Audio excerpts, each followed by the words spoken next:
Attendu aujourd'hui à Omaha Beach, près de Caen, le président américain participe aux commémorations du 80e anniversaire du débarquement en Normandie. On est certes loin de l'Alsace, sauf si vous vous rendez aujourd'hui ou dans les jours qui viennent au MM Park à la Vente-Senot, où l'on trouve la plus grande collection militaire privée d'Europe, avec une salle entière consacrée aux missions Sussex, des soldats parfois oubliés, que Dominique Soulier, le conservateur, nous propose de découvrir.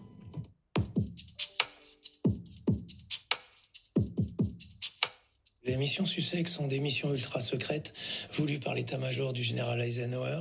Et les Alliés, les Américains, les Britanniques et les Français vont organiser cette opération qui vise à parachuter 120 jeunes Français derrière les lignes allemandes pour renseigner l'état-major allié à toute heure du jour et de la nuit sur l'ordre de bataille allemand, sur les sites de V1, sur les déplacements de troupes, etc.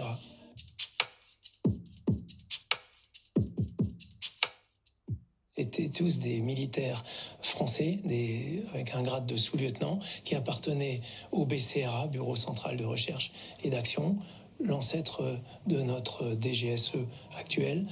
Donc vont être parachutés en civil par équipe de 2, un observateur et un radio, derrière les lignes allemandes.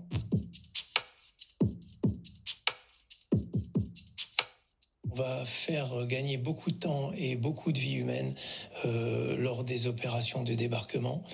Le général Donovan, qui est le patron de l'OSS, l'OSS c'est Office Strategic of Service, l'ancêtre de la CIA, dira que les Sussex étaient les éclaireurs du débarquement et qu'ils avaient l'impression d'avancer avec les informations qui étaient remontées, que pour eux la route était éclairée.